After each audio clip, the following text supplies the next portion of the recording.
Hello everyone, स्वागत है आप सभी का हमारे यूट्यूब चैनल ग्लैंस एकेडमी पर। दोस्तों, आज की वीडियो में हम लोग डिस्कस करेंगे जो यूपी पीसीएस मेंस 2023 का जो मेरा एग्ज़ाम हुआ, जो कि लखनऊ में सेंटर था मेरा। और साथ ही साथ इससे पहले हम लोगों ने जो जनरल हिंदी का पेपर आया था उसको मैंने जो पहले दिन था 26 तारीख को ही मैंने डिस्कस किया था आप लोगों से कि क्या होना चाहिए और कैसा पेपर आया था, कैसे इसमें मार्क्स आ सकते हैं और आप लोगों के लिए क्या बेहतर रणनीति हो सकती थी जो 2024 का प्रीलिम्स देंगे फिर मेंस देंगे।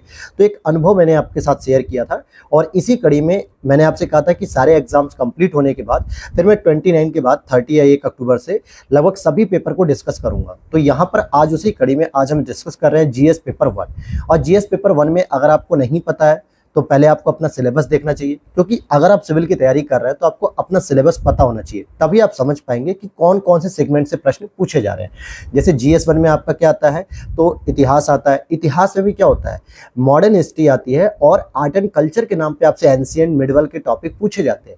लेकिन डायरेक्टली आप कहें कि कोई चोल साम्राज्य पूछ लिया जाए या मध्यकालीन शासक के बारे में पूछा जाए तो ऐसा प्रश्न नहीं होता है, क्योंकि मेंस आंसर राइटिंग में यानी मेंस का जो पेपर होता है उसमें एंशिएंट और मिडिवल को नहीं पूछा जाता है, लेकिन उसके जो ट्रेडिशनल पार्ट होते हैं, जो कल्चर के पार्ट होते हैं, जो उनके मॉन्यूमेंट्स होते हैं, आर्किटेक्चर होते हैं, टूरिज्म होता है, ये सभी चीजें पूछी जाती हैं। प्राचीन भारत से और मध्यकालीन भारत से भी पूछी जाती है। वहीं साथ ही साथ मॉडर्न हिस्ट्री से सारे प्रश्न होते हैं। दूसरा सेक्शन होता है इसमें ज्योग्राफी का, कि इंडियन ज्योग्राफी, वर्ल्ड ज्योग्राफी के स्तर से क्या क्या प्रश्न बनते हैं। साथ ही साथ आप देखेंगे इंडियन सोसाइटी, जो भारतीय समाज होता है हमारा, समाज में कौन कौन से ऐसे मुद्दे हैं जो हमारे समाज में एक चुनौती पैदा कर रहे हैं, उसके लिए समाधान क्या हो सकते हैं, सरकारी नीतियां क्या हो सकती हैं। तो ये सभी चीज़ों से मिलकर जीएस पेपर 1 डिस्कस किया जा रहा है। तो आज मैं यहाँ पर डिस्कस करूँगा जो 20 क्वेश्चन है उसके बारे में आप समझेंगे, पेपर को समझ पाएंगे, ताकि आपको कहा जाता है ना कि प्रीवियस ईयर पेपर को एनालिसिस कीजिए। अब 2023 का जो पेपर है वो 2024 के बच्चों के लिए क्या हो गया, स्टूडेंट के लिए क्या हो गया, जो भी एस्पिरेंट हैं उनके लिए प्रीवियस ईयर पेपर हो गया। तो इस पेपर को समझना जरूरी है और मैंने क्या अनुभव किया, किस तरीके से आंसर राइटिंग की कि अच्छे मार्क्स आएंगे कि नहीं आएंगे, ये सारी चीज़ें जो आपकी भी रणनीति में एक हेल्पफुल होगा। तो चलिए शुरू करते हैं। और आगे बढ़ने से पहले एक छोटी सी रिक्वेस्ट है, प्यारी सी, अगर चैनल पर पहली बार आए तो प्लीज़ चैनल को कर दीजिए सब्सक्राइब, वीडियो अच्छी लगेगी तो वीडियो करिएगा लाइक, और टेलीग्राम चैनल को हमारे ज्वाइन कर लीजिए, लिंक उसका डिस्क्रिप्शन बॉक्स में, जहां पे आपको डिस्कशन ग्रुप और चैनल दोनों ही मिलेंगे, जहां इसकी पीडीएफ भी मिल जाएगी, क्लास की अपडेट्स भी मिलती हैं, टेस्ट सीरीज भी कराई जा रही है, आरओ की भी तैयारी प्रॉपर कराई जा रही है। तो चलिए शुरू करते हैं। हम यहाँ पर देखेंगे आप जीएस पेपर 1 जो है यहाँ पे कितने नंबरों का है, 200 नंबरों का है। टाइम कितना है, 3 घंटे का। तो ये जो पहली मीटिंग में पेपर होता है 9:30 से 12:30 बजे तक, तो इस पेपर में आपको लिखना होता है 3 घंटे में 20 क्वेश्चन को। और यहाँ पे आप देखेंगे जीएस पेपर 1 दिया हुआ है। इससे पहले मैंने हिंदी को डिस्कस किया है, लेकिन अभी उसका जो 26 तारीख को ऐसे हुआ था सेकेंड मीटिंग में वो रह गया है, उसे ही मैं इसी कड़ी में डिस्कस करूंगा। तो आप यहाँ पे समझिए कि नेचर क्या है पेपर का। तो देखिए टोटल 20 प्रश्न आते हैं, 20 प्रश्न है, जिसमें 10 प्रश्न तो होते हैं शॉर्ट, जिसको हम लोग कहते हैं 125 शब्दों में लिखना होता है, और 10 प्रश्न आते हैं आपके लॉन्ग, जो हमें लिखने होते हैं 200 शब्दों में। और हिंदी और अंग्रेजी दोनों भाषा में पेपर छपे होते हैं। सभी प्रश्न अनिवार्य हैं। आपका मन हो तो आप किसी प्रश्न को ना करें तो उसमें आपको ही नुकसान है, क्योंकि उसके नंबर्स आपको नहीं मिलेंगे। लेकिन आयोग कह रहा है कि पूरे के पूरे 20 क्वेश्चन आप करेंगे तभी आपका पूरा मार्क्स कितना होगा, 200 नंबर का होगा। और सबके प्रश्न के सामने आपको दिया गया है कितना जो है कि मार्क्स का है। और प्रश्नों में इंगित समय मतलब शब्द सीमा को ध्यान रखें। यानी अगर 125 शब्द का पेपर कहा जा रहा है लिखने को, तो इसका मतलब ये नहीं कि अब आप 125 शब्दों को लिखने के लिए काउंट करें कि सर मैंने 125 शब्दों में लिखा है कि नहीं लिखा है, तो फिर आपके प्रश्न छूट जाएंगे। लेकिन एक आइडिया मान लिया जाता है कि अगर व्हाइट पेपर पे आप पेपर दे रहे हैं, क्योंकि व्हाइट शीट ही मिलती है वहाँ पे, तो फ्रंट पेज पे आप लिख लीजिए और बैक साइड में भी कम से कम 7 से 6 लाइन भर सकते हैं।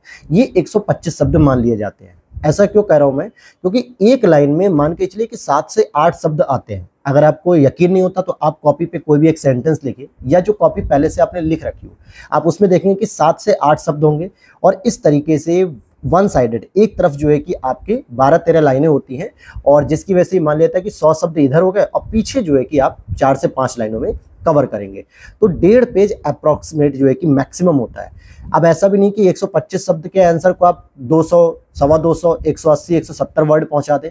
125 का मतलब होता है कि आप मैक्सिमम से मैक्सिमम 130, 135, 140 तक जाइए, उससे अधिक नहीं। अगर आप कम लिखेंगे तो आपको कम नंबर मिलेंगे। अब ऐसा नहीं कि 125 में आप केवल 100 शब्द लिख के आ गए, तो ये चीज़ें गलत हो जाएंगी। तो ये ध्यान देना है हमें।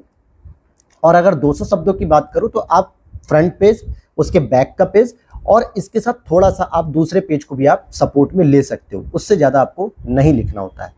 तो अब यहाँ पर हम देखेंगे, एक एक क्वेश्चन को समझेंगे कि क्या एक क्वेश्चन था और इसके बारे में क्या डिस्कस होना चाहिए था, क्या रणनीति होनी चाहिए थी, कैसे आप भी लिख सकते थे।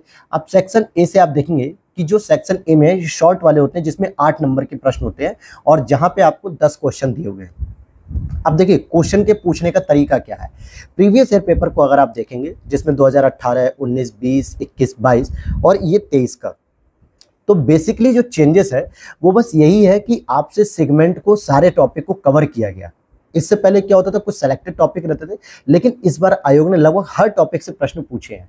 बस आपको क्या करना है, उसको सही तरीके से पढ़ना है और सही तरीके से उसके नोट्स बनाने हैं, जिसकी मैं प्रॉपर आपकी आंसर राइटिंग की कॉपी भी चेक कर रहा हूँ। टेलीग्राम चैनल पे मैंने बता रखा है, आप लोग डेली वहाँ पे लिखते हैं, मैं उसको रिव्यू भी करता हूँ और जो भी मुझे लगता है कि जहाँ पे आपकी कमी है उस कमी को बताता हूँ कि नहीं यहाँ पर ये मात्रात्मक कमी है, वाक्य की कमी है, एग्जाम्पल की कमी है, या फिर आपका अगर मुझे आंसर ठीक लगता है तो मैं उसको अप्रिशिएट भी करता हूँ कि हाँ इसमें थोड़ा और बेहतर किया सकता है। तो ये सारी चीज़ों के लिए भी आप जुड़ सकते हैं हमारे चैनल से, टेलीग्राम चैनल से भी।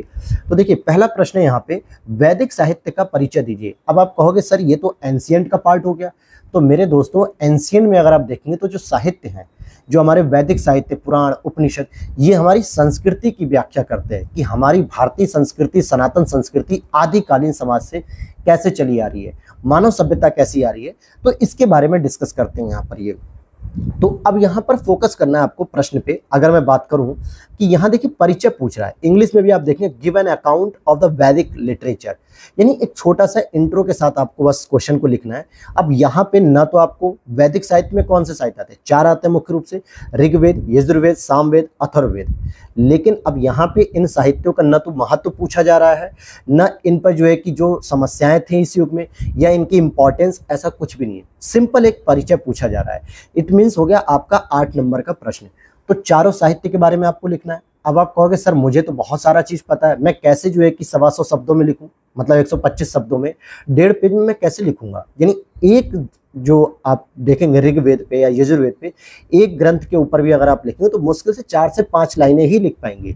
उसमें भी आपको थोड़ा सा इंट्रो बताना है। वैदिक साहित्य का इंट्रो क्या है कि साहित्य से ही हमें अपने समाज की जानकारी मिलती है, अपने संस्कृति की जानकारी मिलती है, पूजा पद्धति की जानकारी मिलती है, हमारे जो देवता थे उनकी जानकारी मिलती है। जो ऋग्वेद में थे, गाय जैसी नदी की बात करेंगे, गाय की बात करेंगे, ये सभी इंट्रो में देते हुए कंक्लूजन में भी आपको बताएंगे कि वैदिक साहित्य का क्या हमारे जीवन में आज महत्व है। ये सारी चीज़ें आज भी जब हम डॉक्टर से सही नहीं होते तो ओझा वगैरह के पास जाते हैं, किसी मौलवी के पास जाते हैं, किसी पुजारी के पास जाते हैं, नज़र उतरवाने जाते हैं, फुकवाने जाते हैं। तो ये सारी चीज़ों की जो परंपरा आज भी देखने को मिली है, ये हमारे प्राचीन ग्रंथों अथर्ववेद में देखने को मिला है। प्रकृति की जब हम पूजा कर रहे होते हैं तो ऋग्वेद में भी देखने को मिलता है, अथर्ववेद में भी देखने को मिलता है। आज हम संगीत को सुन रहे होते हैं तो सामवेद में इसका जिक्र देखने को मिलता है। तो इसके बारे में छोटी छोटी इंट्रो देनी है। अब लेकिन ध्यान देना कि इंट्रो में कहीं ऐसा ना हो जाए कि आप केवल फैक्चुअल इन्फॉर्मेशन लिख के चले आए कि ऋग्वेद में 1028 सूक्त है, इसके पढ़ने वाले को अर्धवी कहते हैं, होत्र कहते हैं, या जो भी कहें, ठीक है। और पता चले आप ये भी लिख के चले आए कि भाई इसमें 10,000 श्लोक हैं, ये मंत्र हैं, ये गायत्री मंत्र किस में दिया हुआ है, सूर्य का नाम कितनी बार आया, इंद्र के 250 बार शब्द आए, गाय का सबसे अधिक आया, सरस्वती नदी का आया। तो ये चीज़ें नहीं करनी, ये फैक्चुअल इन्फॉर्मेशन है जो आपके प्रश्न के उत्तर की क्या करेंगी, समीक्षा अच्छे से नहीं करेंगी। आपको इनके बेसिक चीज़ों के बारे में बताना है कि ऋग्वैदिक पीरियड में समाज कैसा था, भारतीय समाज में महिलाओं की स्थिति क्या थी, शिक्षा का स्तर क्या था, क्या राजाओं को के साथ रानियों को यज्ञ करने का अधिकार था, समानता थी। तो ये 2-2, 3-3 लाइन में आपको मेन पॉइंट को बताना है और एक लाइन में कोशिश करिए कि पूरे फैक्ट को कवर करिए 1 से 1.5 लाइन में, कि ऋग्वेद में 1028 श्लोक है, जिसमें तीसरे मंडल में जो सावित्री देवी के लिए जो है कि दिया गया गायत्री मंत्र, जिसकी रचना विश्वामित्र ने की, ये सारी चीज़ें आपको देनी। इसी तरीके से यजुर्वेद के बारे में, सामवेद के बारे में और अथर्ववेद के बारे में। तो ये छोटा सा डिस्कशन यहाँ पे करेंगे, तभी आपका आंसर बेहतर होगा। तो इसके लिए शॉर्ट नोट्स कैसे बनाने होते हैं इस पर भी मैं चर्चा करूंगा आपसे एक अलग क्लास में, जिसपे आप लोगों के बहुत सारी क्वेरीज आई हैं कमेंट सेक्शन में, मेल सेक्शन पे और टेलीग्राम पर भी कि सर शॉर्ट नोट्स कैसे बनाएं मेंस के लिए। तो ये सब मैं डील करूंगा, अलग से इसके लिए क्लास बनाऊंगा। आगे देखेंगे सेकंड प्रश्न को अगर हम देखें तो आधुनिक शिक्षा में सर सैयद अहमद खां के योगदान पर टिप्पणी करिए। अब जनरली सर सैयद खां जो हैं, सर सैयद अहमद खां, इनका नाम सुनते ही हमारे दिमाग में क्या आती है, तीन बातें आती हैं। पहली कि इन्होंने मुस्लिमों का समर्थन किया, मुस्लिमों के सहयोग के लिए, मुस्लिमों के विकास के लिए अंग्रेजों का समर्थन किया, कांग्रेस के विरोध में रहते थे, हिंदू पैट्रियट करके एक एसोसिएशन भी बनाया इन्होंने, और दूसरा प्रश्न क्या था, अलीगढ़ मुस्लिम विश्वविद्यालय की स्थापना की। तो क्या केवल इतना ही योगदान है?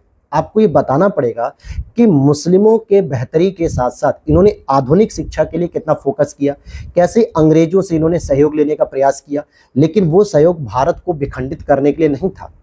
इन्होंने तो खुद कहा कि गंगा जमुना जैसी एक तहजीब है, भारत माता की दो आंखें हिंदू मुस्लिम। तो ये कभी भी बंटवारे या विभाजन के खिलाफ नहीं थे, मतलब विभाजन की तरफ नहीं थे। हालांकि इनके कुछ कदम ऐसे थे जो आगे चल के फूट डालो राज करो की नीति का आधार भी बना, लेकिन इसके बावजूद भी इन्होंने मुस्लिम शिक्षा के साथ आधुनिक शिक्षा का समावेश करने का प्रयास किया, जिसके लिए बहुत सारे जो संस्थाएं थी इन्होंने खोली, फिर स्कूल चलाए इन्होंने, स्कूलों को भी खोला, पुस्तक लिखी। तो ये जो भी इन्होंने योगदान दिया आधुनिक शिक्षा के लिए, वो आपको पूरा डिटेल में यहाँ पे करना पड़ेगा, तो आपको 8 नंबर मिलेगा। अब यहाँ पे देखेंगे स्वतंत्रता प्राप्ति के उपरांत भारत के एकीकरण में सरदार पटेल जी की भूमिका। अब पटेल जी की भूमिका का नाम आते ही आपको केवल 3 रियासतों का वर्णन नहीं करना है, ध्यान देना। आप कहेंगे सर ये क्या कह रहे हैं, आपके दिमाग में क्या आएगा, जूनागढ़ की रियासत आएगी, हैदराबाद की आएगी, जम्मू कश्मीर की आएगी। जबकि पटेल जी ने अपने सहयोगियों के साथ 545 रियासतों का एकीकरण किया। हालांकि ये 3 जो रियासतें थी, जिसमें आप देखोगे विलय पत्र के द्वारा कश्मीर में हुआ, हैदराबाद में पुलिस कार्यवाही के द्वारा हुआ, जूनागढ़ में जनमत संग्रह हुआ, इनके साथ साथ आपको उन 542-40 जो आपकी रियासतें हैं उनके एकीकरण के बारे में भी आपको छोटा सा प्रकाश डालना पड़ेगा। अगर आप केवल इन्हीं 3 के ऊपर चले आएंगे लिखकर तो भी गलत हो जाएगा, और अगर इन तीनों को नहीं लिखेंगे तो भी आपका आंसर गलत मान लिया जाएगा, यानी पूरा संतुष्ट नहीं होगा एग्जामिनर, क्योंकि केवल 3 ही रियासतों को जो है कि इन्होंने एकीकृत नहीं करवाया, 540 प्लस रियासतें थी, उन सबका एकीकरण किया। तो छोटा छोटा आपको एग्जाम्पल के रूप में देना पड़ेगा कहाँ कहाँ की रियासतें थी, कैसे इन्होंने एफर्ट किए। जब आप स्पेक्ट्रम की बुक पढ़ेंगे तो वहाँ सरदार पटेल का योगदान आपको एक अलग से हेडिंग मिलेगी, जहाँ पे आप डिटेल से समझ पाएंगे। तो स्पेक्ट्रम आपको पता है मॉडर्न हिस्ट्री के लिए सबसे बेस्ट बुक होती है, तो वहाँ पे पूरी तरीके से इसके बारे में जानकारी दी हुई है। अब देखिए अगला प्रश्न पूछ रहा है, क्षेत्रवाद भारत के विकास में किस प्रकार बाधाएं उत्पन्न करता है। हालांकि क्षेत्रवाद की अगर मैं बात करूं तो क्षेत्रवाद का मतलब होता है कि किसी एक निश्चित क्षेत्र के बारे में बात करना, किसी एक निश्चित क्षेत्र के विकास के बारे में बात करना। अब जैसे आप लोग इलाहाबाद में तैयारी कर रहे हो, लखनऊ में तैयारी कर रहे हो, दिल्ली में तैयारी कर रहे हो, तो वहाँ क्या होता है कि जो बड़े बड़े कोचिंग संस्थान हैं जिसमें आप लोग बैठते हैं, जहाँ 200, 400, 500 बच्चे कोचिंग की क्लासेस लेते हैं बड़े बड़े कोचिंग संस्थानों में, तो उनमें आप देखोगे कि वहाँ पे जैसे ही आपको पता चलता है कि जो मेरे पड़ोस में बैठने वाला दोस्त है, चाहे वो लेडीज हो या चाहे जेंट्स हो, अगर आपको लगता है यार वो आपके ज़िले से है, तो आपका क्या होता है, तुरंत वहाँ पे एक अपनापन का भाव जागता है, अरे तुम भी उसी ज़िले से हो, मैं भी इसी ज़िले से हूँ। तो यहाँ पे क्या होता है, क्षेत्रवाद की एक भावना आती है। बाहर रहते स्टूडेंट के लिए संघर्ष का बात होती है, तो वो क्या करते हैं, अपने उस दोस्त से ज़्यादा करीबी होते हैं, ज़्यादा दोस्ती बढ़ाते हैं। और कभी कभी क्या होता है, भाई घर अगर कोई जा रहा है तो ठीक है यार, मैं अपनी फैमिली से बोल दूंगा, वो तुम्हें रेलवे स्टेशन पे मेरा भी सामान दे देंगे। तो ये चीज़ें भी होती हैं। लेकिन यहाँ जो क्षेत्रवाद है वो पूरे भारत के स्तर की बात हो रही है, चाहे वो उग्रवादी क्षेत्रवाद की बात करें, तो यहाँ पे जो भी बाधाएं हैं उनको आपको बताना है। जैसे भारतीय एकता और अखंडता के लिए सबसे बड़ी समस्या पैदा करता है। भाई भारत का हमें अगर विकास करना है तो राज्यों और क्षेत्रों के स्थानीय विकास के साथ साथ ही हम समूचे भारत का विकास कर सकते हैं। लेकिन अगर वो भारत का विकास क्षेत्रवाद की आड़ में खंडित होने लगा तो भारत का विकास नहीं हो पाएगा, समग्र भारत के कॉन्सेप्ट बिगड़ जाएंगे, संघवाद का कॉन्सेप्ट बिगड़ जाएगा। तो क्षेत्रवाद की पहली समस्या है कि अखंडता और राष्ट्र की एकता पर चुनौती। दूसरा, जो सहकारी संघवाद होते हैं, क्योंकि जो राजनीतिक पार्टियां होती हैं वो अपने हितों के लिए क्या करती हैं, अपने हितों के लिए अपने क्षेत्र की मांग को पहले रखती हैं, राष्ट्र के हितों को पीछे ढकेल देती हैं। राज्य के अंतर्गत अब जैसे छोटी छोटी पार्टियां हैं, अभी एकजुट हो रही हैं इंडिया जीतेगा नाम से, जो विपक्षी दल है, लेकिन आप देखिए उसमें पूरे भारत की जो है कि कम्युनिटी शामिल हो रही है। हालांकि जो राजनीतिक पार्टियां हैं, हो सकता है आगे चुनाव के बाद पीएम के पद को लेके कहीं उसमें टकरार देखने को मिलेगी, या मंत्रालय के पद को लेके देखने को मिलेगी, या अपने क्षेत्र के विकास के लिए जो बजट आवंटन होगा उसको देखने को मिलेगी।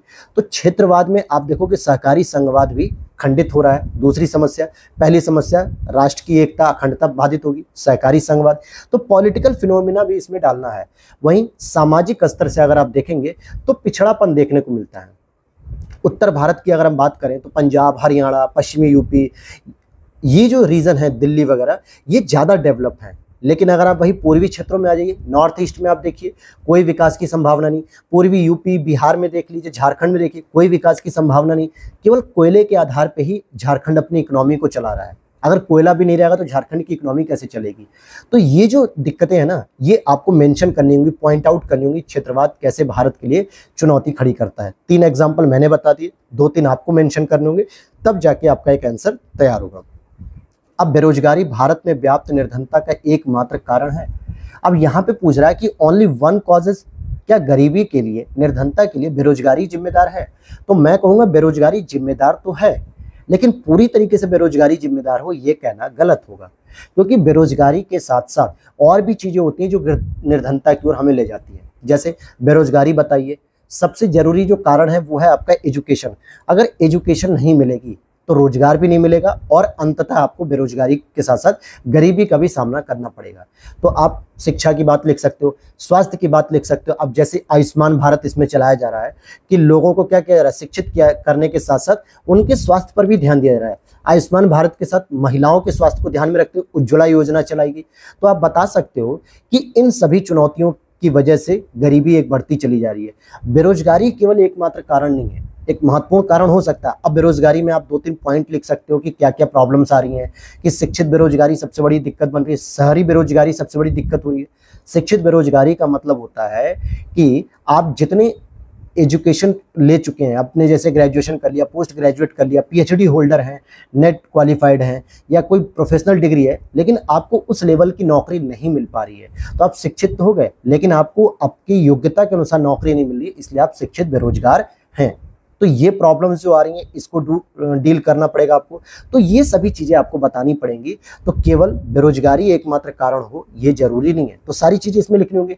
वहीं राजनीतिक पार्टियों के जो मैनिफेस्टो होते हैं उनमें जो नीतियां दी जाती हैं, चुनाव से पहले जो लोक लुभावन वादे किए जाते हैं वो पूरे नहीं किए जाते हैं। सरकार की नीतियां भी इसमें बाधित करती हैं। आपको सरकारी परिपक्ष भी लिखना पड़ेगा कि सरकार की नीतियां कैसी हैं जो बेरोजगारी को बढ़ा रही हैं, साथ ही साथ गरीबी को भी। लेकिन वहीं सरकार के द्वारा जो प्रयास किया जा रहा है गरीबी को दूर करने के लिए, क्योंकि निर्धनता केवल भूख से नहीं होती है। निर्धनता का मतलब होता है आपको अपनी आवश्यकताओं की, जरूरतों की चीज़ों को पूरा करने में प्रॉब्लम होना। अब आपको एक फ़ोन चलाना है, टेलीफोन चलाना है, स्मार्टफोन लेना है, लेकिन आपके पास पैसे नहीं है, तो इलेक्ट्रॉनिक रूप से आप देखिए वंचित रह गए। अगर आपने मोबाइल ले भी लिया तो हर महीने 400-500 रुपये का रिचार्ज कराने में प्रॉब्लम आती है। स्टूडेंट लाइफ में प्रॉब्लम होती है, मुझे भी प्रॉब्लम होती है कि कभी पैसे रहते ही नहीं है तो रिचार्ज कराने में दिक्कत होती है। तो ये भी एक निर्धनता का पक्ष है।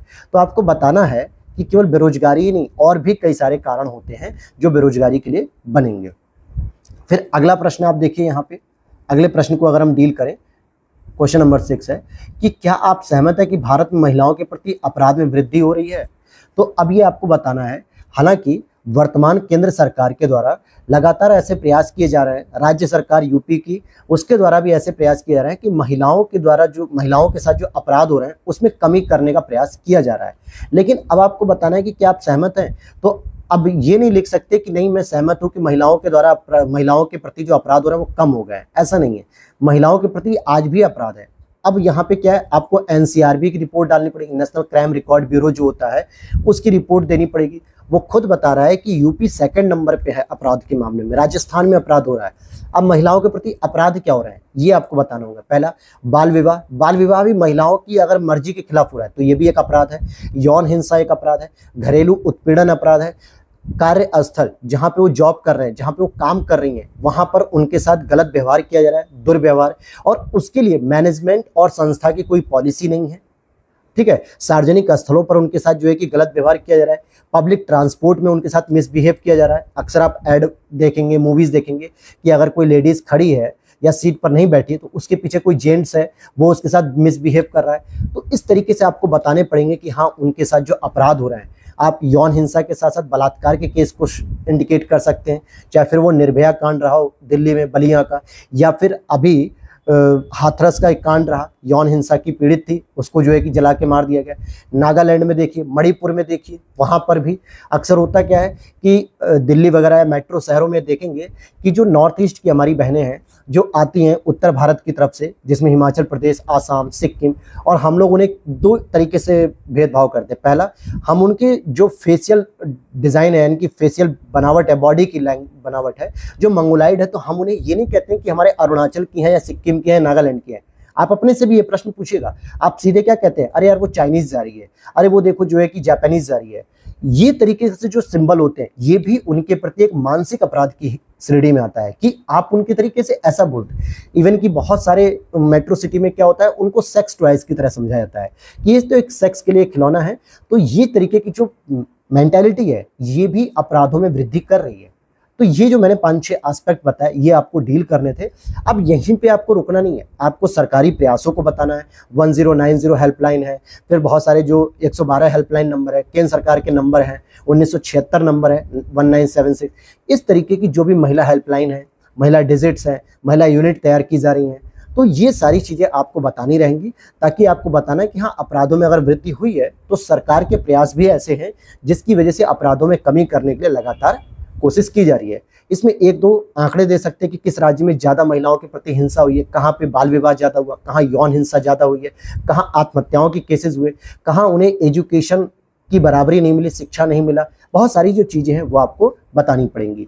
तो महिलाओं के प्रति अपराध में जो पहला पर्सपेक्टिव आता है ना कि उनके साथ यौन हिंसा का अपराध हो रहा है, उनके साथ बलात्कार हो रहा है, ये एक अपराध की श्रेणी है। लेकिन केवल यही अपराध हो रहा है ये जरूरी नहीं है। पब्लिक ट्रांसपोर्ट में आपको मैंने बता ही दिया, एजुकेशन में बता दिया, और नॉर्थ ईस्ट के सेक्शन में बता दिया। मणिपुर, नागालैंड का एग्जाम्पल लिख सकते हैं, बाल विवाह का केसेस बता सकते हैं, और कन्या भ्रूण हत्या ये भी एक महिलाओं के प्रति अपराध है। जो पैट्रियार्की सोसाइटी होती है वो सोचती है कि अगर लड़का पैदा नहीं हो रहा तो क्या करना है कि इस बच्चे का जो है कि भ्रूण करवा दीजिए। ये सारी चीज़ें जो है कि आपको लिखनी पड़ेंगी। तो इस तरीके से आपको एस्पेक्ट, अब यहाँ पर देखिए आपको अपने नज़रिए को बड़ा करना पड़ेगा। अगर आप नज़रिया छोटा रखेंगे, संकीर्ण रखेंगे केवल 2 से 3 पॉइंट में, तो आपका आंसर बेहतर नहीं हो सकेगा। तो आपको अपने आंसर को बेहतर करने के लिए 2-3 पॉइंट के साथ नज़रिए को बेहतर करना पड़ेगा। और ये कैसे होगा दोस्तों, तो अपनी स्टडी के साथ साथ कुछ अलग से साइड में नॉवेल पढ़ा करिए, न्यूज़पेपर पढ़ा करिए, लोगों से डिस्कशन किया करिए, तब आपकी एक मेंटालिटी खुलेगी। और मैं कोशिश यही करता हूँ कि आपको भी ये सलाह दूंगा कि अगर कभी आप घर जाते हो या कहीं पे भी जा रहे हो तो आप ट्रेन में जब ट्रैवल करते होगे तो वहाँ पे हर तरीके के लोग मिलते हैं।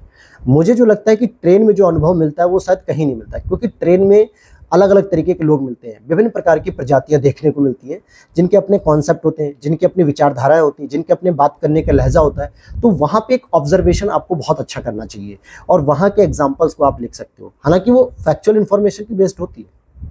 अगले प्रश्न को देखते हैं। महासागर संसाधनों का भंडार है। दोस्तों अगर वीडियो अच्छी लग रही हो तो प्लीज़ लाइक जरूर कर देना, और साथ ही साथ अगर चैनल पर पहली बार आए तो प्लीज़ चैनल को सब्सक्राइब जरूर कर लेना। अब महासागर जो संसाधनों के भंडार हैं, तो ये संसाधनों के भंडार है, माना कि ज्योग्राफी का प्रश्न है, लेकिन यहाँ पर आपको 3-4 एस्पेक्ट बताने होंगे। पहली चीज़, जो भी संसाधन है उसको ब्लू इकोनॉमी के द्वारा कैसे इनोवेट किया जा रहा है, उसके लिए क्या टेक्नोलॉजी इन्फॉर्म की जा रही है। साथ ही साथ महासागर संसाधनों के भंडार होने के साथ साथ जियोपॉलिटिक्स का भी हिस्सा बन रहे हैं, क्योंकि महासागरों में लगातार महाशक्तियों का जो है कि क्या हो रहा है, जमावड़ा हो रहा है। चाहे वो भारत, रसिया, चाइना, अमेरिका, जर्मनी, इनके भी लगातार क्या हो रहा है, महासागरों में हस्तक्षेप किया जा रहा है और संसाधनों पर अपनी क्या कर रहे हैं, प्रभुसत्ता स्थापित करने की बात कर रहे हैं। तो आपको जियोपॉलिटिक्स का पॉइंट लिखना पड़ेगा। साथ ही साथ जो भी संसाधन, अब आप महासागर के संसाधनों की लिस्ट थोड़े बना दोगे कि यहाँ पे हमें प्रवाल मिल रहा है, सीप मिल रहा है, हीरे मिल रहा है, मोती मिल रहा है, जवाहरात, ये नहीं। आपको संसाधनों के साथ बताना है, प्राकृतिक संसाधन के साथ साथ हम अपनी जीडीपी इकोनॉमी को बढ़ाने के लिए ब्लू इकोनॉमी के तहत सतत जो है कि इसका विकास कर सकते हैं, सतत संधारणीय प्रयोग किया जा सकता है। तो ये सारी चीज़ें इसमें यहाँ पर डिस्कस करनी है। अब यहाँ पे कृषि में मृदा प्रोफाइल एक महत्वपूर्ण भूमिका निभाता है। जो सॉइल प्रोफाइल होती है, जिसको आप लोग कुछ इस तरीके से अपनी ज्योग्राफी में स्टडी किया होगा, जिसमें कई सारे संस्तर होते हैं, ए होता है, ओ होता है, एओ होता है, एबी होता है। इस तरीके से जो संस्तर होते हैं, लेयर होती है, जहाँ पे ह्यूमस की मात्रा बहुत कम होती है, जहाँ पे ह्यूमस बहुत अधिक होता है, फिर और नीचे जाएंगे तो ह्यूमस थोड़ा ज़्यादा होता है, फिर यहाँ पे आएंगे तो लीचिंग प्रॉब्लम होती है, यहाँ चट्टानी संरचना होती है जो मिट्टी की सबसे प्राथमिक जो है कि सीरीज मानी जाती है। तो ये सभी चीज़ें आपको बतानी कि कृषि में मृदा प्रोफाइल एक महत्वपूर्ण भूमिका निभाता है। अब मृदा प्रोफाइल का भी एक दूसरा एस्पेक्ट आप यहाँ पे लिख सकते हो, जो मृदा स्वास्थ्य कार्ड योजना राजस्थान से शुरू की गई थी, कि मिट्टी की हेल्थ को बताकर किसानों को ये जागरूक किया जा सकता है कि इस बार आपकी जो मिट्टी की हेल्थ है, वो मृदा का जो स्वास्थ्य है वो ऐसा है कि इस फसल में ज़्यादा प्रॉफिट होगा, बाकी फसलों में नुकसान हो सकता है। तो मृदा प्रोफाइल एक अच्छी चीज़ है। इसमें आप यहाँ से बता सकते हो कि मृदा का जो लेबोरेटरी में रिपोर्ट होती है, सर्च होती है कि भाई आपकी मृदा में ह्यूमस कितना है, नाइट्रोजन कितना है, या कार्बन की कैसी मात्रा, जल की कैसी मात्रा, नमी है कि नहीं। ये सभी चीज़ें किसानों को जागरूक करके आप उनकी एग्रीकल्चर प्रोसेस को बता सकते हो कि आपके लिए क्या बेहतर होगा, और जिससे उनकी इनकम में रिफॉर्म मिलेगा, और कृषि का भी योगदान आपका देखोगे जीडीपी में बढ़ता जाएगा, जिससे हम कह सकते हो कि जीरो जो हंगर वाली रिपोर्ट है, नो पॉवर्टी, जीरो हंगर, इन सभी सस्टेनेबल डेवलपमेंट गोल को भी अचीव कर सकते हैं। ध्यान देना कि मैंने क्या किया दोस्तों कि हर एक प्रश्न में कोशिश की कि एसडीजी के टारगेट को सेट करें, क्योंकि 17 टारगेट हैं और ये 17 टारगेट हर एक टॉपिक से किसी न किसी से मिलते हैं। अभी जैसे महासागर संसाधनों का भंडार, तो समुद्री जीव से संबंधित हो गया, इसमें मैंने एसडीजी लगा दिया। फिर कृषि में आ गया, तो कृषि की उपयोगिता क्या हो सकती है कि अगर हम प्रोडक्शन अधिक करेंगे तो जीरो हंगर, नो पॉवर्टी के कॉन्सेप्ट को प्राप्त कर सकते हैं। तो एसडीजी 1 और 2 मैंने इसमें मेंशन किया। तो ये ध्यान रखना है कि एसडीजी को आपको यूज करना आना चाहिए, तब आपके आंसर में और भी बेहतर देखने को मिलेगा। दक्षिण एशिया में रोहिंग्या शरणार्थियों पर प्रकाश डालिए। हालांकि ये पुराना टॉपिक हो गया, 5 से 6 साल लगातार चल रहा है, लेकिन दक्षिण एशिया में जो रोहिंग्या टॉपिक है, बांग्लादेश से भारत में माइग्रेशन कर रहे हैं लोग, म्यांमार से माइग्रेशन कर रहे हैं, ये जो रोहिंग्याई हैं, जो कि एक तरीके से मुस्लिम समुदाय है, लेकिन इनको न तो म्यांमार अपना रहा है, न बांग्लादेश अपना रहा है, और इसकी वजह से क्या हो रहा है, ये बॉर्डर शेयर करते हुए क्या कर रहे हैं, भारत में प्रवेश कर रहा है। और भारत में क्या हो रहा है, ऑलरेडी पॉपुलेशन इतनी अधिक है कि पॉपुलेशन का दबाव होने से खाद्यान्न का संकट देखने को मिलेगा, रोजगार का संकट देखने को मिलेगा। अब रोजगार गवर्नमेंट जॉब में तो होता है कि पूरी डिटेल ली जाती है, लेकिन प्राइवेट सेक्टर में किसी होटल पे काम करना है, किसी ढाबे पे काम करना है, रेस्टोरेंट में काम करना है, या किसी छोटी मोटी कंपनी में काम करना है, तो वहाँ कौन सा आपसे पूरा फॉर्म भरवाया जा रहा है, कुछ नहीं। तो ये आपको बताना है कि रोहिंग्या की जो शरणार्थियों की समस्या है, इनके पास आप देखोगे नो लैंड की प्रॉब्लम है, इनके पास अपनी जमीन नहीं है, अपना देश नहीं है, अपनी आईडी नहीं है, अपनी आइडेंटिटी नहीं है, अपने लिए कोई योजना नहीं ले सकते, अपने लिए किसी सरकार से मांग नहीं कर सकते। तो ये जो समस्या है ये आपको पूरी की पूरी बतानी पड़ेंगी। और यहाँ पे देखिए बड़ा अच्छा प्रश्न है, 9 नंबर चैनल के सामरिक महत्व। ये 9 नंबर चैनल कुछ नहीं है, 9 डिग्री चैनल की बात की जा रही है, जो आपको मालदीव और मिनिकॉय से अलग करता है। मालदीव क्या एक देश है, और यहाँ पे 9 डिग्री चैनल जाता है, और यहाँ पे आपका मिनिकॉय देखने को मिलता है, जो कि लक्षद्वीप का ही सबसे दक्षिणी बिंदु होता है। तो यहाँ पर आप देखोगे 9 डिग्री चैनल के बारे में बात करनी होगी, तो समुद्री संसाधन को आप डील करोगे, जियोपॉलिटिक्स को डील करोगे, इसमें भू राजनीतिक जो स्थिति है, वहीं मालदीव से हमारे संबंध कैसे हैं, भारतीय संबंधों को आप दिखाओगे। तो ये सारी चीज़ों को आपको डिस्कस करना है, इंटरनेशनल रिलेशन के कॉन्टेक्स्ट में आपको बताना पड़ेगा, और ज्योग्राफिकल जो इसकी इंपॉर्टेंस होगी वो सारी चीज़ें यहाँ पे डिस्कस करनी होंगी। हालांकि क्लास थोड़ी लंबी हो सकती है, लेकिन मैं प्रॉपर आपको सभी पेपर को डिस्कस कराऊंगा, जिससे आपको एक आइडिया लग सके कि हाँ, मेंस की आंसर राइटिंग में आपको जो आप केवल रखते हो ना प्रीलिम्स के लिए फैक्ट रखते हो कि भाई ऋग्वेद में इतना है, तो यहाँ पर इतना है, यहाँ पर इन्होंने ये इंस्टीट्यूट बनवाया, इसी चीज़ को मेंस में यूज़ करने का तरीका क्या है, मेंस की आंसर राइटिंग कैसे करनी है। अगर आपने अभी भी नहीं समझा तो ये मान के चलिए प्रीलिम्स की ही तैयारी केवल आप करके रह जाएंगे, मेंस की तैयारी नहीं हो पाएगी, और जिसकी वजह से आपका प्रीलिम्स निकल भी गया तो भी आप मेंस में सिलेक्शन नहीं ले पाएंगे। तो ये बहुत ज़रूरी है कि मेंस की तैयारी आपकी बेहतर होनी चाहिए। अब यहाँ प्रश्न दिया हुआ है, नागर शैली के मंदिरों की वास्तुकला की विशेषता बतानी है। अब नागर शैली के मंदिरों की वास्तुकला की जो विशेषता है वो क्या है, पहले तो आपको ये पता होनी चाहिए। अब देखिए, नागर जो शैली है वो उत्तर भारत के मंदिरों में देखने को मिलती है, जैसे आपको खजुराहो के मंदिर में देखने को मिल सकती है उत्तर भारत में, ठीक है, मथुरा के कुछ मंदिरों में देखने को मिलेगी, बौद्ध मंदिरों में भी देखने को मिलेगी। तो नागर शैली जो उत्तर भारत की है उसकी विशेषता बतानी है। जैसे आप देखोगे कि जो साउथ के जो मंदिर होते हैं, जैसे मीनाक्षी मंदिर को देखिए, लेपाक्षी मंदिर को देख लीजिए, या फिर आप और भी बहुत सारे जो साउथ के मंदिर देखिए, याद नहीं आ रहा है इस समय, इसमें आप देखोगे कि ऊपर में कुछ इस तरीके से बनाया जाता है, ऊंचाई में मंदिर कुछ इस तरीके से बनाए जाते हैं, ठीक है। ये साउथ की प्रॉब्लम, मतलब साउथ की जो विशेषता है द्रविड़ शैली की, उसकी बता रहा हूँ। फिर यहाँ पे एक गेट होता है छोटा सा एंट्री करने के लिए, और इसके चारों तरफ एक प्रदक्षिणा पथ होता है, परकोटा भी जिसको हम लोग कहते हैं। तो ये दक्षिण भारत की विशेषता है। इसी तरीके से आपको नागर शैली की विशेषता बतानी पड़ेगी, और नागर शैली में आप अगर मंदिर देखोगे तो इनके जो शिखर होते हैं ना, वो शिखर अगर होंगे भी तो कैसे होंगे, सीढ़ी नुमा शिखर देखने को मिलते हैं, ठीक है। इस तरीके से शिखर तैयार होते हैं। फिर इसमें 4 कोने में मंदिर होते हैं, और बीच में गर्भगृह होता है, मुख्य मंदिर होता है। इसकी विशेषता आपको बतानी, जिसे हम लोग क्या कहते हैं, पंचायतन शैली कह देते हैं। तो इस तरीके से आपको नागर शैली के विशेषताओं के बारे में 5 से 6 पॉइंट बताने होते हैं कि मंदिरों में क्या क्या, जैसे ईंट से निर्मित मंदिर भी देखने को मिलते हैं, लकड़ी से निर्मित देखने को मिलते हैं। जैसे ईंट से निर्मित मंदिर कौन सा हो जाएगा, आपके ललितपुर का मंदिर देखने को मिलेगा, दशावतार मंदिर, कानपुर का भितरगांव का मंदिर देखने को मिलेगा। तो ये सभी चीजें आपको बतानी है नागर शैली में। जो महत्वपूर्ण मंदिर है उनकी शैली क्या है, उनके बनाने का तरीका क्या है, स्ट्रक्चर क्या है, ये सभी चीजें आपको बतानी है यहाँ पे। फिर आगे देखते हैं 1857 के स्वतंत्रता संग्राम के वैचारिक आयामों का रेखांकित कीजिए। अब देखिए वैचारिक आयाम की बात हो रही है, बहुत ही पॉइंट करना है आपको, मेजर पॉइंट करना है वैचारिक आयाम। यहाँ पे ना तो कोई राजनीतिक पूछा जा रहा है, ना कोई सैनिक आयाम पूछा जा रहा है, लेकिन 1800 स्वतंत्रता संग्राम जो था 1857 की क्रांति, इसके वैचारिक आयाम बताने।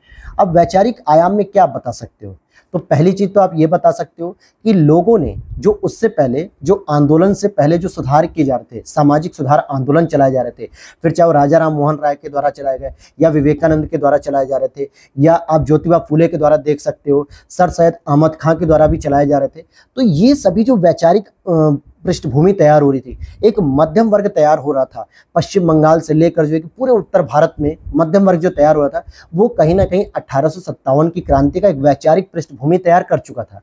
राजनीतिक में आप लिख सकते हो कि भाई जैसे चर्बी वाले कारतूस का मुद्दा आप लोगों को पता रहता है, अक्सर एक वही मुद्दा पता रहता है, लेकिन आपको आर्थिक पता होना चाहिए, सामाजिक पता होना चाहिए, राजनीतिक पता होना चाहिए। इससे पहले जो किसान आंदोलन हुए, जो जनजातीय आंदोलन हुए, उन्होंने भी अपनी मांग को इस वैचारिक आंदोलन के साथ जोड़ दिया। तो आपको इन आंदोलनों की जो वैचारिक मांग है इनको भी पता होना चाहिए। जैसे जनजातियों की क्या मांग थी, भाई उनकी जल जंगल जमीन का अधिकार दे दीजिए, तीर्थ है, और जो सन्यासी विद्रोह था उनका क्या अधिकार था कि तीर्थ कर हटा दीजिए, जो टैक्स लगाते थे वो सारे हटा दीजिए। किसानों की क्या मांग थी, किसानों की यही तो मांग थी कि जो हम किसान पद्धति अपना रहे हैं, जो खेती कर रहे हैं, उसमें हमारा शोषण नहीं होना चाहिए, हमारा हिस्सा प्रॉपर मिलना चाहिए, जमींदार से जो शोषण हो रहा है उसको समाप्त करिए, साहूकारों से समाप्त कीजिए। तो ये सभी चीजें आपको 1857 की जो वैचारिक आयाम है, जिसने इस क्रांति को करने के लिए मोटिवेट किया लोगों को, ये सभी चीजें इसमें बतानी है। जर्मनी के एकीकरण में बिस्मार्क की भूमिका क्या थी, तो बिस्मार्क आपको बताना है, और भारत के सरदार पटेल जी को बिस्मार्क कहा जाता है भारत का। फिर कोरोना महामारी काल में भारतीय संस्कृति ने विश्व को किस प्रकार प्रभावित किया। अब यहाँ पर देखिए पूछा जा रहा है कोरोना जो कि खत्म हो चुका है 2022 में ही मान लिया गया, लेकिन उसका प्रश्न 2023 के मेंस में पूछा गया है। तो क्या बताना है आपको कि भारतीय संस्कृति ने किस प्रकार से जो है कि प्रभावित किया। तो आपने देखा कि कोरोना काल में जो भी चीजें आपने देखी भारत में, क्या पहली चीज तो वसुधैव कुटुंबकम की राजनीति, राजनीति नहीं, वसुधैव कुटुंबकम की संस्कृति का पालन किया गया कि हम अगर जो है कि कोई भी दवा बना रहे हैं या कोई भी प्रॉब्लम खोज रहे हैं तो पूरी दुनिया में हम सहयोग करेंगे। फिर चाहे आप देखिए सीरम इंस्टीट्यूट के द्वारा लगातार सहयोग करके विदेशों में भी बहुत सारे मात्रा में हमने खुराक भेजी, कोरोना की वैक्सीन भेजी। फिर साथ ही साथ भारतीय संस्कृति ने क्या क्या बताया कि भारतीय संस्कृति में आपको जो जो बिंदु आपको दिखते हैं वो आपको कोरोना महामारी में बताने हैं। महिला सशक्तिकरण में महिला संगठनों की भूमिका बताइए। तो भाई जितने भी महिला संगठन हैं, जैसे कि आप देखोगे सेल्फ हेल्प ग्रुप भी हो गया, फिक्की के विमेन एसोसिएशन होते हैं, एसोचैम के विमेन एसोसिएशन है, इनको बताना है कि कैसे इन्होंने महिलाओं का सशक्तिकरण पर फोकस किया, ये सारी चीज़ें बतानी है। और शहरीकरण की प्रक्रिया समाज के लिए विकास या विनाश है। तो आप देखो कि शहरीकरण की जो प्रक्रिया है वो कहीं ना कहीं जीवन में भौतिकता को तो ला रही है, आध्यात्मिकता को समाप्त कर रही है, प्रकृति से दूर ले जा रही है, मानव को उनके भौतिक सुख साधनों के समीप ला रही है, लेकिन प्रकृति से दूर कर रही है, उनकी जीवन शैली में बदलाव कर रही है। तो आपको विकास भी बताना है और विनाश भी बताना है, दोनों चीजों को यहाँ पे डिस्कस आपको करना है कि शहरीकरण की प्रक्रिया से जहां एक तरफ मॉडर्न एजुकेशन मिली, लोगों को आधुनिक शिक्षा मिली, आधुनिक स्वतंत्रता मिली, लोकतंत्र के विकास देखने को मिले, और आर्थिक मापदंड पे भी उन्होंने अपनी जीवन शैली को बहुत परिवर्तित किया, लेकिन वहीं शहरीकरण में जो समस्याएं हो रही है वही उसका विनाश बन रहा है। जैसे गंदा पानी जो सीवर का है वो बह रहा है आपके शहर से बाहर, जो है कि इंडस्ट्रियल पॉल्यूशन हो रहा है, पर्यावरण को चेंजेस मिल रहे हैं देखने को, शहरों में बारिश नहीं हो पा रही है, शिक्षित बेरोजगारी तैयार हो रही है। तो बहुत सारी ये भी जो प्रॉब्लम्स है ये आपको डील करनी है शहरीकरण के कॉन्टेक्स्ट में।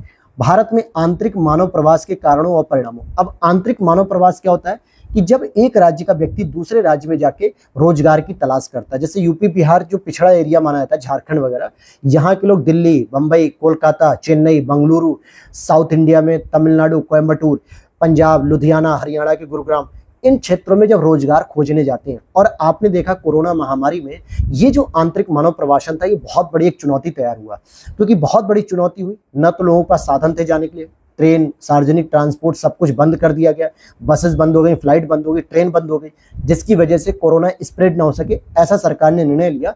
लेकिन आंतरिक मानव प्रवास की वजह से बहुत सारे लोगों की जान चली गई, भुखमरी के शिकार हुए, लोगों में जो है कि बीमारियां फैली, तो ये सभी समस्याएं भी हुई। तो ये आपको बताने कि क्या ऐसे कारण हैं। क्षेत्रीय स्तर पे उद्योगों का स्थापना नहीं होती है। अगर क्षेत्रीय स्तर पे उद्योग हो जाएं तो कहीं ना कहीं वहां पे ही लोगों को काम मिल जाए।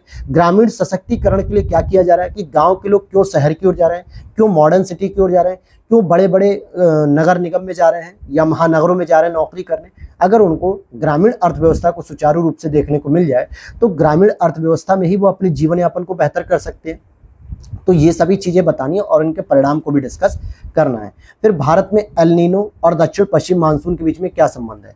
देखिए, ला नीना और एल नीना ये आपके पूर्वी तट पर, पेरू के तट पर जो है कि उठने वाली गर्म और ठंडी जलधाराएं हैं। अब कमेंट बॉक्स में आपसे मैं पूछ रहा हूँ, ये प्रीलिम्स का प्रश्न है कि एल नीनो गर्म जलधारा है या ठंडी जलधारा है। इससे दक्षिणी पश्चिम मानसून पे क्या प्रभाव पड़ेगा भाई, या तो सूखा होगा या बाढ़ की स्थिति आएगी। तो ये कमेंट करके आप लोग बताइएगा, वहीं पे मैं इसको डिस्कस कर दूंगा आपसे। फिर आगे देखेंगे, शीतोष्ण चक्रवात पर एक संक्षिप्त टिप्पणी लिखनी है और यह भारत को कैसे प्रभावित करता है। सामान्यतः जो शीतोष्ण चक्रवात होते हैं ये 45 डिग्री नॉर्थ से लेके आप मान के चलो 75 डिग्री के बीच में देखने को मिलते हैं, जो कि वाताग्री चक्रवात भी कहलाते हैं। फ्रंटल साइक्लोन इनको कहते हैं, जहां पे ठंडी जलधारा मतलब ठंडी वायु राशि और गर्म वायु राशि जब आपस में मिलती है, फ्रंट बनाती है, तब वहां पर ही ये क्या होते हैं, शीतोष्ण चक्रवात देखने को मिलता है। जैसे आपके यूरोप के बहुत सारे देश इसके अंतर्गत आते हैं। भूमध्य सागर की जो जलवायु होती है और ये जाड़ों में भारत में बारिश कराते हैं। जैसे आपके दिल्ली में हो गया, और ये यूपी हो गया, हरियाणा हो गया, पंजाब हो गया, जम्मू कश्मीर हो गया, यहाँ पे शीत ऋतु में बारिश देखने को मिलती है और जो गेहूं की फसल के लिए अच्छी मानी जाती है। लेकिन एक लिमिट में अगर बारिश होगी, अगर उस बारिश के साथ ओले गिरने लगे, हैवी मात्रा में बारिश होने लगी, तो वो कहीं ना कहीं गेहूं की फसल को क्या करेगी, पूरी तरीके से खराब कर देगी। तो छोटी मात्रा में तो ये बारिश अच्छी होती है। तो ये भारत को कैसे प्रभावित करती है, इकोनॉमिक लेवल पे क्या प्रभावित करती है, ग्रामीण के स्तर पे क्या प्रभावित करती है। हरियाणा पंजाब में जहाँ बड़े बड़े एकड़ की मात्रा में, हेक्टेयर मात्रा में खेती होती है बड़े बड़े खेतों में, तो यहाँ पे चैलेंजेस क्रिएट करती है। तो ये आपको छोटी सी जानकारी देनी है। और भारत की खनिज विकास नीति जो अभी लेटेस्ट आई है उस पर डिस्कस करना, उसके बारे में यहाँ पे बताना है कि इंडिया जो मिनरल डेवलपमेंट पॉलिसी नई आ गई है, इसमें क्या क्या चेंजेस हुए हैं, कोयले की खदान को लेकर क्या हुए, माइंस के नियम क्या क्या बदले हैं, सरकार ने केंद्र और राज्यों में संबंध कैसे बताया, कौन नीलामी करेगा, कौन इसका जो है कि अधिग्रहण करेगा, कौन इसको परमिशन देगा, ये सभी पॉलिसीज आपको बतानी है। और ये सभी 12 नंबर के प्रश्न है जो कि आपको 250 शब्दों में कंप्लीट करना है। ठीक है दोस्तों, तो ये था आज का जीएस पेपर 1 और अगली क्लास में हम लोग मतलब कल के दिन में जीएस पेपर 2 को एक दिन में एक ही जीएस पेपर को हम सॉल्व करेंगे, ताकि आपको भी चीजें समझने को मिले कि हाँ जीएस 1 में आता क्या है और हमें कैसे मेंस के नोट्स को तैयार करना है। तो हालांकि मैं आपको बताते चलूँ लास्ट में कि घटना चक्र सीरीज भी जो है कि चैनल पर चलाई जा रही है, जो कि आपके आरओ और यूपी पीसीएस 2024 के लिए इंपॉर्टेंट है। विजन आईएएस की मंथली करंट अफेयर्स चलाई जा रही है, जो कि पूरे यूट्यूब पर सबसे बेहतर तरीके से पढ़ाई जा रही है। आप चाहे तो चेक भी कर सकते हैं, कंपैरिजन भी कर सकते हैं, इतनी बेहतर तरीके से कहीं भी नहीं पढ़ाई जा रही है। तो ये चीज़ें आपके लिए बेस्ट रहेगी। तो मिलते हैं नेक्स्ट वीडियो में। Thanks for watching.